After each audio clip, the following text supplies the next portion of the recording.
Imagine living in a world where every move is watched, every thought monitored, and every aspect of your life dictated by an all-powerful elite.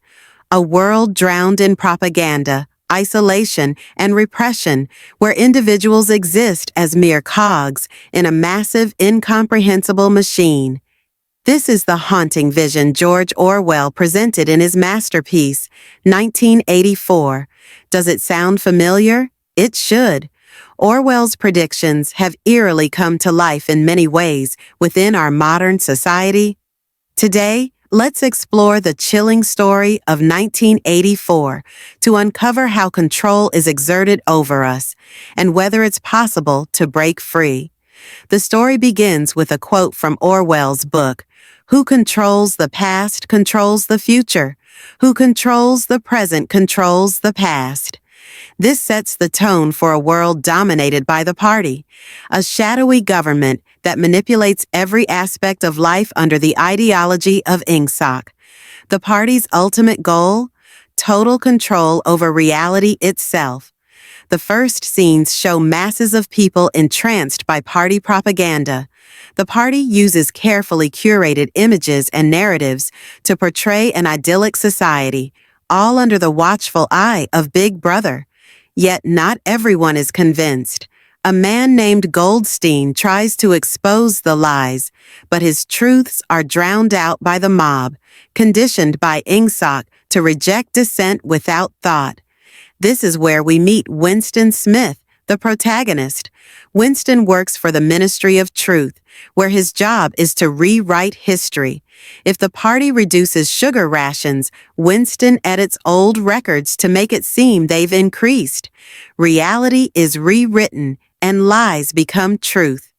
At home, even Winston's private space is invaded by propaganda.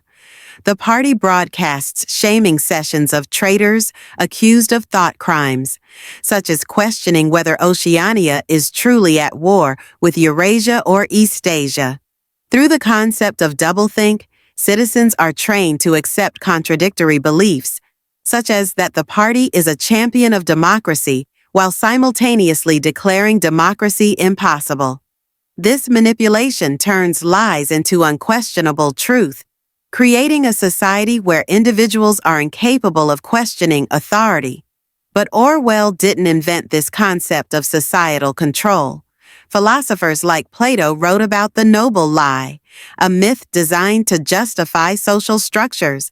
Modern society operates similarly, as we see political leaders and corporations claiming to champion freedom while suppressing dissent. Today, Orwell's warnings feel particularly relevant. Governments and institutions control narratives through censorship and surveillance. Social media platforms shadow ban users for wrong opinions. Companies can restrict access to services, and in some countries, even personal freedoms, based on compliance with state-approved narratives. In 1984, this suppression extends to language itself. Newspeak, a language designed by the party, eliminates words that could inspire rebellion. Without words to express dissent, resistance becomes unthinkable. The story also delves into unpersoning, the erasure of individuals from history. This tactic, used by Stalinist regimes, ensured that political enemies simply disappeared, not just physically, but from records, photographs, and public memory. Chillingly, this practice persists today, from the disappearance of dissidents in authoritarian states to online cancellations and silencing in the West. Even more alarming is the rise of systems like China's social credit program, where individuals are scored based on government-approved behavior. Low scores can result in denied access to transportation, education, or even housing. This dystopian reality mirrors the world Orwell warned us about, where personal freedoms are stripped away under the guise of maintaining order. Winston's story continues as he secretly begins to rebel. At home, he hides a forbidden journal where he records his thoughts, an act of defiance punishable by death. One day, a mysterious woman at his workplace passes him a note that reads, "I love you." Despite the dangers, this sparks a connection between them, offering Winston a glimmer of hope in a world ruled by fear. As we follow Winston's journey, we see the devastating effects of totalitarianism not just on individuals, but on society as a whole. Orwell's 1984 is more than a cautionary tale.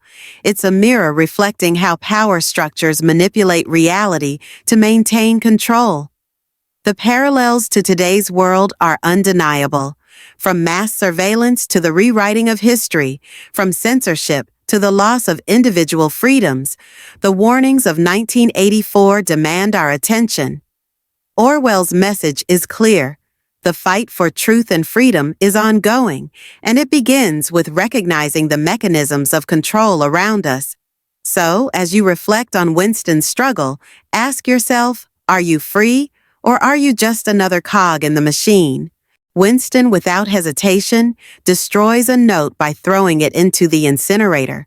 From here, we shift to his apartment, where he's reluctantly fixing his neighbor's sink at the request of her overbearing children. One of the children loudly accuses him of being a thought criminal. Though it's an unnerving claim, one punishable by death, Winston brushes it off, knowing it's a product of the state's indoctrination of youth. Before tensions escalate, a news flash interrupts. The war with Eurasia may be nearing an end, but in a world where truth is dictated by the party, who can say if this is real? The scene then shifts to a crowd gathered to watch executions of Eurasian prisoners on large telescreens. Among the bystanders is a mysterious woman who discreetly hands Winston another note, trusting him to destroy it. This leads to their first planned meeting, arranged at a secret drop point. On the train ride to their rendezvous, a group of children sings a propaganda anthem, pledging loyalty to the party.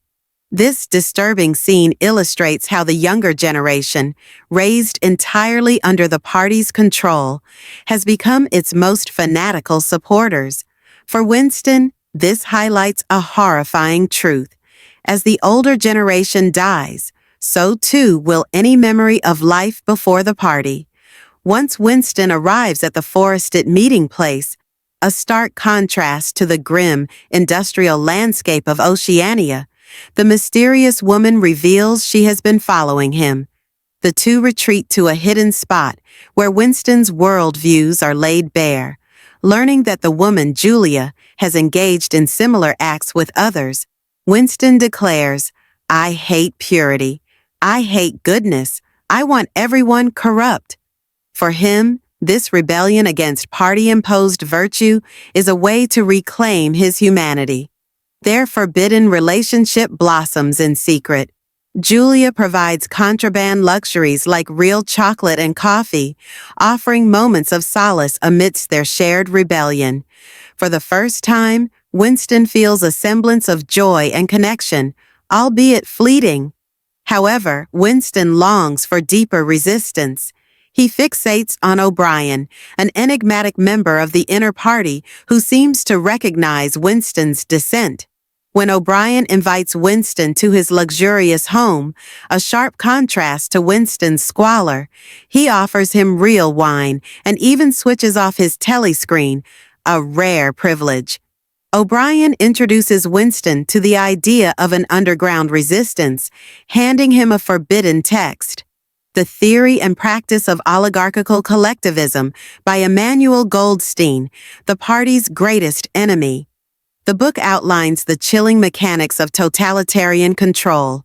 Oceania is one of 3 superstates, alongside Eurasia and Eastasia, that perpetually shift alliances and wage endless wars. These conflicts serve a single purpose: maintaining power by keeping citizens in a constant state of fear and poverty. By controlling information, rewriting history, and manipulating language, the party ensures that dissent is not only punished, but rendered unthinkable. This dystopian control mirrors troubling trends in our own world. For instance, children's literature, like Roald Dahl's works, is being altered to fit modern purity standards, with offensive words rewritten or removed. Meanwhile, wealth inequality has skyrocketed. By 2019, the world's 26 richest individuals controlled more wealth than the poorest 50% combined. Following the COVID-19 pandemic, this disparity grew even starker, with billionaires' share of global wealth jumping from 2% to 3.5% in just a year. Economic policies driven by organizations like the World Economic Forum, WEF, further exacerbate this divide. The WEF's proposed Great Reset aims for a greener, more sustainable future, yet its policies disproportionately burden the working class. For instance, European farmers have been forced to reduce livestock by 30% to meet nitrogen emission targets, leading to widespread protests. Governments have responded harshly, with live rounds fired at demonstrators in some cases. These measures, combined with rising living costs, stagnant wages, and corporate-driven agendas, erode individual freedoms and deepen public resentment. Media complicity, such as Reuters' partnership with the WEF, ensures that these issues are downplayed or ignored. In a world where truth is manipulated and dissent is stifled, the parallels to Orwell's 1984 are undeniable. Technology and consumerism further entrench this control. Social media platforms, designed to exploit dopamine-driven behavior, keep users addicted and distracted. The rise of short-form content like TikTok fosters shallow engagement, isolating individuals while giving the illusion of connection. This numbing cycle contributes to a generation plagued by loneliness, depression, and apathy, conditions that mirror Winston's sense of despair under the party's rule. As Winston and Julia deepen their relationship, they find temporary reprieve from the party's oppression, but their rebellion is ultimately fragile. In the world of 1984, and increasingly our own, the tools of control are insidious, stripping away autonomy, truth, and hope. Yet Winston's story is a reminder that even in the darkest times, the human spirit can resist. Across the world, the dominant powers are not seeking victory. They have sufficient resources to sustain their impoverished populations. The states share similar ideologies, with Eurasia nearing Bolshevism and East Asia aligning with South destruction. In essence, there are no real ideological differences. The war exists solely to drain resources and maintain poverty, ensuring these brutal ideologies continue to control their societies. Orwell envisioned a world stifled by progress and truth, where three global powers suppress dissent to maintain control. As Winston observes from home, we see Oceania once again shift alliances, now at war with East Asia and allied with Eurasia, a clear example of doublethink. For Oceanians, this change is propaganda. Nothing truly changes for the people. This echoes the disturbing parallels in today's politics, where shadowy organizations like the World Economic Forum control both sides of conflicts, and enemies can become allies behind closed doors. This raises the question, where do these powerful organizations come from, and why do we follow such totalitarian regimes? To understand this, we turn to political theorist Thomas Hobbes, who in his book Leviathan postulated that people, living in primitive conditions, sought protection from chaos by surrendering their freedoms to a powerful ruler. Hobbes believed a strong state, led by a sole ruler, would ensure peace. However, this theory fails when rulers are corrupt or self-serving, as seen in both 1984 and contemporary oligarchies. Despite this, when a benevolent ruler does control a large population, their values, their habitus, trickle down to the rest of society. In a healthy society, the elite's values, liberty, responsibility, and virtue shape the culture. This was evident during the Renaissance, a period of creativity and moral discipline. But when the elite's values decay, the habitus becomes fractured. Today, society's obsession with material wealth and celebrity status is a direct result of this distortion. Our icons, such as influencers and corporate figures like Grant Cardone or the Kardashians, represent hollow values, prioritizing greed and superficial success over arts or religion. This toxic habitus has led to widespread delusion. Consider the FTX scandal, where billions were lost through fraudulent financial schemes, exposing how easily people are manipulated by false belief. Society is built on illusions, and when these illusions collapse, the consequences are severe. In 1984, Winston and Julia experienced their own rebellion, sneaking around society's rigid structure to find fleeting moments of real freedom. Yet, their subversion is inevitably discovered. The shopkeeper, revealed to be a thought police agent, betrays them, and they are arrested. In custody, Winston and Julia are forced to confront the full extent of Big Brother's control. The torturous process of doublethink, believing contradictory ideas as truth, is central to maintaining control. Winston is tortured and forced to accept the party's version of reality, even to the point of accepting that 2 + 2 can equal 5. This manipulation of truth is the party's greatest weapon. It ensures that citizens trust the government over their own senses and reality. This cycle of societal decay, where power structures become stagnant and ripe for revolution, is a historical pattern.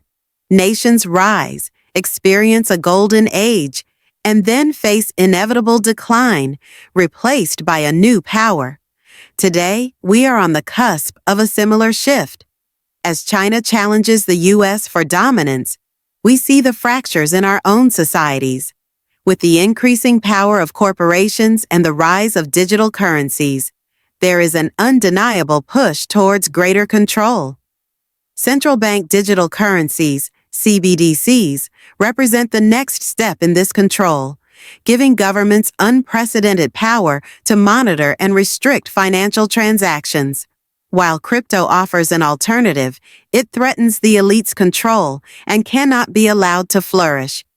Ultimately, the mechanisms of control in 1984, through propaganda, surveillance, and manipulation, are already in place in our world. The shift towards a more authoritarian regime is subtle but inevitable, as society becomes more alienated from reality. Like Winston, we may find ourselves disconnected from truth, living in a world where Big Brother's control is absolute. O'Brien expresses his disgust when Winston claims to hate Big Brother, revealing that mere obedience is insufficient. Love for Big Brother is essential. Winston is then escorted to Room 101, a torture chamber where prisoners face their worst fears. For Winston, his greatest fear is rats, which O'Brien uses to break him. In Room 101, rats are released within inches of Winston's face, pushing him to betray his deepest love for Julia.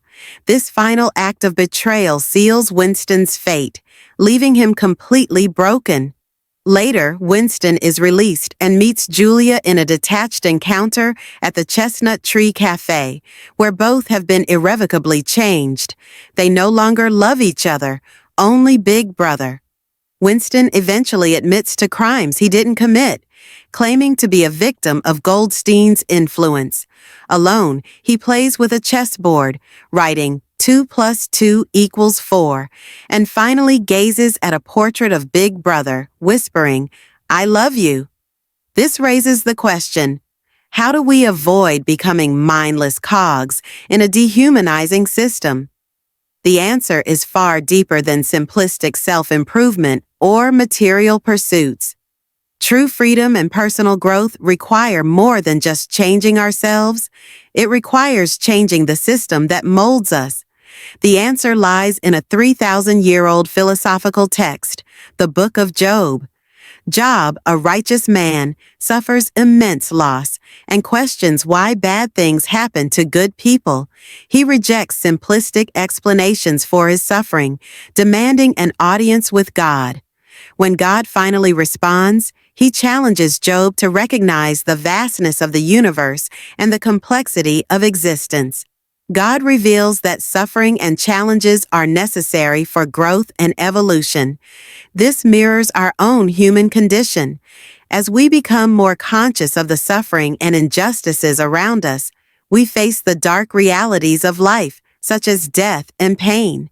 Many cope by seeking distractions or instant gratification, avoiding the harsh truths. However, true growth, like Job's, comes through embracing consciousness and facing adversity. By becoming more aware of the world's flaws, we elevate above them. The book of Job shows us that life's struggles are meant to push us toward individual growth. This growth is essential for building a meaningful, just society. By trusting our intuition and rejecting conformity, we can break free from the mindless system imposed on us. The more we embrace chaos and suffering as part of our journey, the stronger and more whole we become. As society grows more apathetic, atomized, and controlled by elites, we must reject the narratives fed to us. Embrace individualism, self-improvement, and the fight for personal dignity. The rise of individualism today signals a shift towards freedom and empowerment. The future lies in your hands. Your mind shapes the future. I'm working on a solution to help you take back control of your life, offering real, actionable insights derived from philosophy. If you're ready to change, click the link in the description to join a community dedicated to true personal growth.